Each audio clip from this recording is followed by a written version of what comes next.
The budget debates are going well so far. Extremely pleased that we have been able to have a full debate, full 5 days, although it's an emergency budget and there's an urgency to get the budget passed, given that the last time a budget was presented to the National Assembly was in November 2018. And a ton of money has been spent, hundreds of billions of dollars. In fact, over $300 billion have been spent since that budget has been passed without any parliamentary oversight. Although we mentioned a bit about this budget, the $330 billion budget, it's a big budget, that a significant part of this budget is because money has already been spent, either through rollover projects from 2019 or through unauthorized spending for 2020. There's another group of expenditure that is not included in the budget that we'd still have to clear. That is the contingency fund. So there's been a drawdown on the contingency fund for 2019, and I've just discovered that it runs into billions of dollars too, outside of the spending from the consolidated fund. So it's both clearing the consolidated and the contingency fund. I'm not trying to get too technical, but a ton of money has been spent without any parliamentary oversight, and much of that spending has gone into areas that are not very transparent. So that doesn't come out enough in the budget debates because it's a bit technical. But when people listen, they must always remember that this budget is a budget that is made up of expenditure for the remaining part of the year, but money already spent and money that is rolled over or project rolled over from 2019. So when Winston Jordan claims that, the fiscal deficit went up, the fiscal deficit went up largely because of the unauthorized spending that they had. And it is not because the PPP came in and put in a budget that suddenly caused the fiscal deficit to go up. We had to put in this budget or to make allowances or to give cover to all the unauthorized spending that they embarked upon for almost 2 years. So that is crucial. Secondly, I hear this trend about almost every presentation from the other side. Nothing else, practically nothing else, excepting that it is a private sector budget. Now, clearly, the budget has to follow an analysis of the situation. And when we analyze the economy, we saw growth in the oil sector. But in the non-oil economy, every sector was in a disastrous position. That is, they were in deficit. So agriculture, forestry, fisheries, bauxite, coal mining, manufacturing, services sector, almost every sector of the economy, hotel and accommodation, all of those things were in decline. So those are the sectors that generate jobs for our people. And you can't just, and then with the COVID situation, it made the situation in those sectors even worse. More people lost jobs. They were already declining, and now more of our people lost jobs. So key part of the budget had to be to give stimulus to those areas to ensure that we resume activities in mining and accommodation and forestry and agriculture, fishery, so more of our people could be employed. Employment is key to the well-being of any country. And so saying this is a private sector budget, but without understanding why you need to stimulate the private sector, the sectors of our economy that create job, is a bit disingenuous. It's almost like it's not a budget you're debating. That's a political gaffe. That's a political gaffe. Now, notwithstanding that we gave a ton of incentives for private sector growth and development, and we also focus heavily on the social sector and welfare. So the mere fact that we remove VAT on medicine that they had put there, they had put VAT on medicine, we reverse it. And we even extend the removal to even medicine use in and medication use in the private sector. So when people now go to a private pharmacy, they don't have to pay VAT on, first of all, the people who are importing the medication to sell in the private pharmacies or use in the private hospitals, they wouldn't have to pay VAT. So the prices hopefully would be lowered. They are the ones who put the VAT on medicine. So we remove that. We also remove the corporate tax from medical institutions in the private sector, with the belief that if they don't have to pay more taxes on their income, then they will invest in better equipment, and the people will expand private health care, and the cost of private health care will come down due to competition, and we can focus on improving public health care. So we did the same thing for private education. That is not just to allow, or we remove the corporate tax, not just to allow the private sector entities like schools, etc., that are to make more money, but hopefully it would allow the fees to come down for parents who have to send their kids to private school whilst we're upgrading public schools. We also, the mere fact that we are returning the cash grant to the kids, they took that away. That was $1.6 billion when it was $10,000. We brought it back and we increased it to $15,000. So now that will put $2.5 billion back in the pockets of parents, all across this country. Every home that has a child will get that. Well, not just one child, but every kid in public school will get that grant. The pension, although we didn't do it immediately, but from January 1, the pensioners know that they're going to get over about $5,000 more on their pension, which is a massive increase. Remember, we promised to increase pensions, double pensions, but that's over the 5 years period. But right now, just increasing the pensions by $5,000 more for every pensioner will put in the pockets of our pensioners 4.5 billion Guyana dollars more. So that is not private sector. That's for our pensioners. That's for our children. Doubling the school uniform project. Again, the voucher puts another $400 million in the pockets of parents.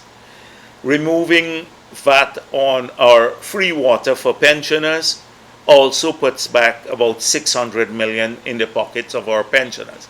Who could reason? And these were things that they took away. That's the problem, that they took away all of these things that were there before. We had to come back and reinstate them. And Jordan always claimed he didn't have fiscal room to do this. Oh, we didn't have room in the budget. I need more taxes. I got to take away these incentives from poor people, the cash grants, etc. But we have done it. We've shown that there is room in the budget. We've shown that there is room in the budget. But they had room for everything under the sun, everything else. So I can go down and list for you.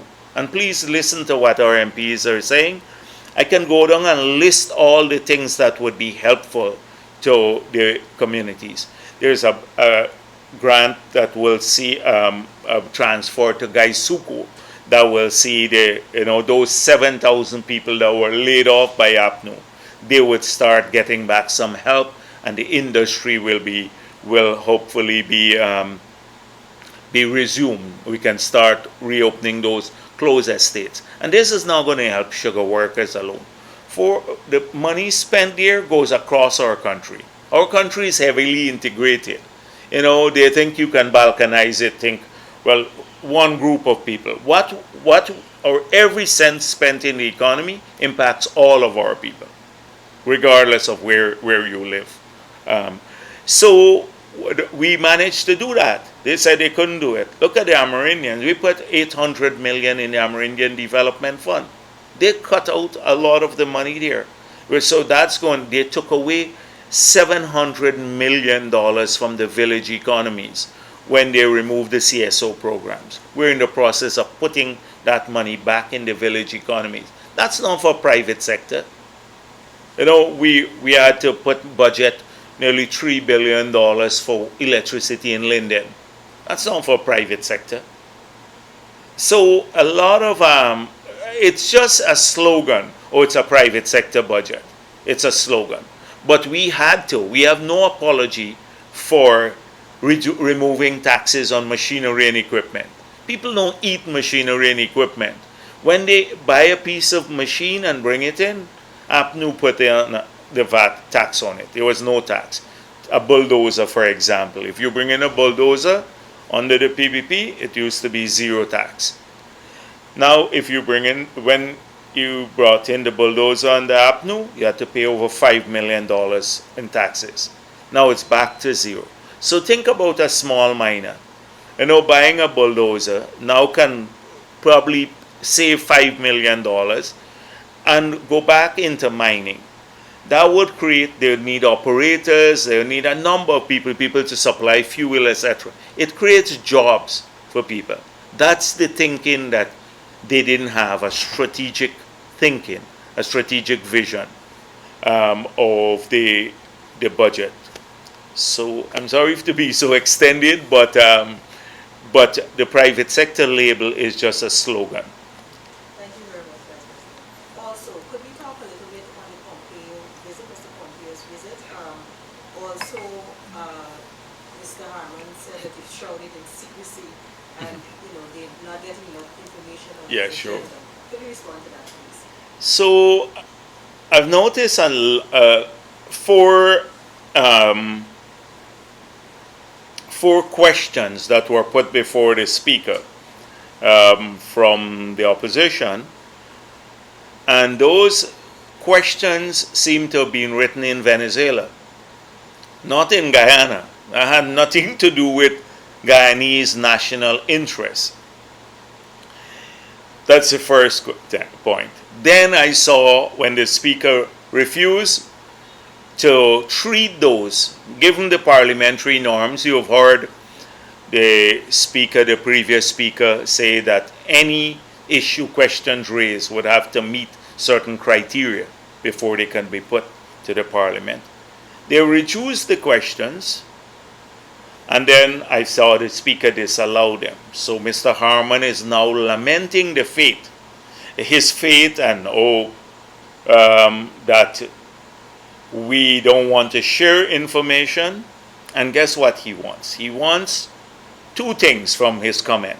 He wants the agenda for the visit, and he wants to be assured that we will not do anything to compromise national interests regarding Venezuela. Now, just think about this. And Mr. Harman demands this information.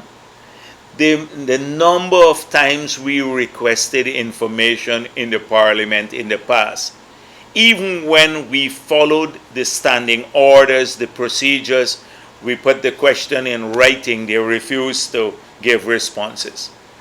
But just think about it. Which Harman clearly is suffering from amnesia. It's no longer government. You don't share agenda. Can you imagine the audacity of us asking President Granger to share the agenda for a meeting that he had with anybody in the world? and bring elevating that to Parliament, especially on a visit from a Secretary of State or the United States of America, where they have themselves issued a public statement which outlines what they are here for. So but it's almost unbelievable that a man who held a position as Minister of State would ask a president to share his agenda with them for a foreign visit. And secondly, even in the period when the APNU was trying to steal the elections, the 5 months period, we still participated in the hearing at the ICJ. We don't trifle with our borders. That's not a political issue. We don't compromise national interests on the border. We've always, even in the most contentious period, extended support to the APNU government on the border issue. And to think now that we have to stand up in Parliament, he wants us to stand up in Parliament and say we will not compromise the national interests on the border. So the ridiculous nature of what kind of information that he's seeking here just points to a different motive. I think APNU is very upset with the stand of the United States of America and especially the Secretary of State in the period or post-election period. I think this is all playing out, and that's why they're acting up on this visit. This is the first time in our history that the Secretary of State is coming to Guyana.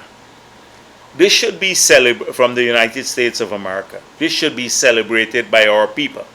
It was the same truckman who argued that we had to give ExxonMobil a liberal contract because we wanted an American company in our exclusive economic zone because it was strategic in relation to Venezuela. It helped to defend our sovereignty. That was his claim. You recall that was one of his arguments. Now the Secretary of State of the United States is coming, and they support Guyana's territorial integrity. You should be celebrating this. But I suspect they're still smarting from the positions taken by the U.S. in that period.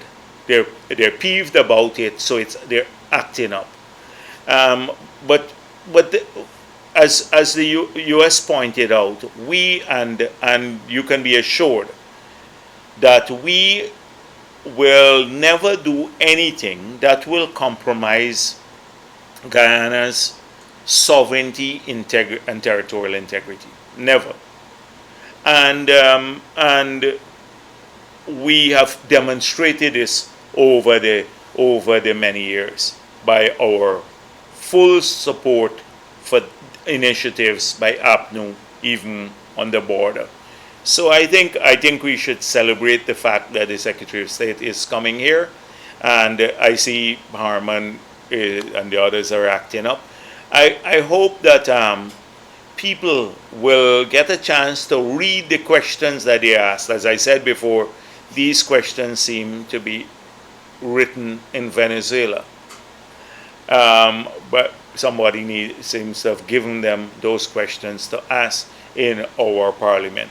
We have grave concerns. We support democracy everywhere. We have grave concerns about democracy too, anywhere where it's violated, including in Venezuela. But we will defend Guyana's interests and what's good for our people, the Guyanese. That is what is foremost in the minds of this administration. Our people. Their interests come first. On the economic side, with the oil negotiations, on the border side, our people come first, Guyanese. That's our primary objective. Thank you very much. You're welcome.